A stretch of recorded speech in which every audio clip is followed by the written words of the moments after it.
ഗഗൻയാൻ ദൗത്യത്തിന്റെ ആദ്യ പരീക്ഷണ പറക്കൽ ഡിസംബറിൽ മനുഷ്യനെ വഹിച്ചുകൊണ്ടല്ലാത്ത പരീക്ഷണ പറക്കലാണ് വരാനിരിക്കുന്നത്.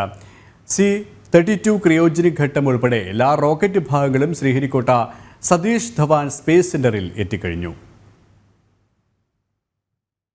ബഹിരാകാശത്തേക്ക് മനുഷ്യനെ അയക്കുന്ന ഭാരതത്തിന്റെ ആദ്യ ദൗത്യത്തിൽ നിർണായക ഭാഗം തയ്യാറാക്കിയത് തിരുവനന്തപുരത്തെ വിക്രം സാരാഭായ് സ്പേസ് സെന്ററിലാണ്. ബഹിരാകാശ യാത്രയ്ക്കുള്ള ക്രൂ മോഡ്യൂൾ ഇവിടെയാണ് തയ്യാറായത്. സർവീസ് മോഡ്യൂൾ തയ്യാറാക്കിയത് UR റാവു സാറ്റലൈറ്റ് സെന്ററിലും. ഡിസംബറിൽ ഗഗൻയാന്റെ ആദ്യ പരീക്ഷണ പറക്കൽ നടക്കുമെന്ന് ISRO ചെയർമാൻ അറിയിച്ചു. ക്രൂ എസ്കേപ്പ് മോഡ്യൂൾ ഉൾപ്പെടെ എല്ലാ സാമഗ്രികളും സതീഷ് ധവാൻ സ്പേസ് സെന്ററിൽ എത്തിച്ചു കഴിഞ്ഞു. ഭാരതത്തിന്റെ ആദ്യ ബാച്ച് ബഹിരാകാശ യാത്രികർ പരിശീലനം പൂർത്തിയാക്കി. 4 പേർ ഉൾപ്പെടുന്ന സംഘത്തിലെ 2 പേർ അന്താരാഷ്ട്ര ബഹിരാകാശ നിലയത്തിലേക്കുള്ള ആക്സിയോം ദൗത്യത്തിന്റെ ഭാഗമായി പരിശീലനത്തിലാണ്. 2025 ഗഗൻയാൻ ദൗത്യം വിക്ഷേപണത്തിന് തയ്യാറെടുക്കുന്നത്. സയൻസ് ഡെസ്ക്, ജനം.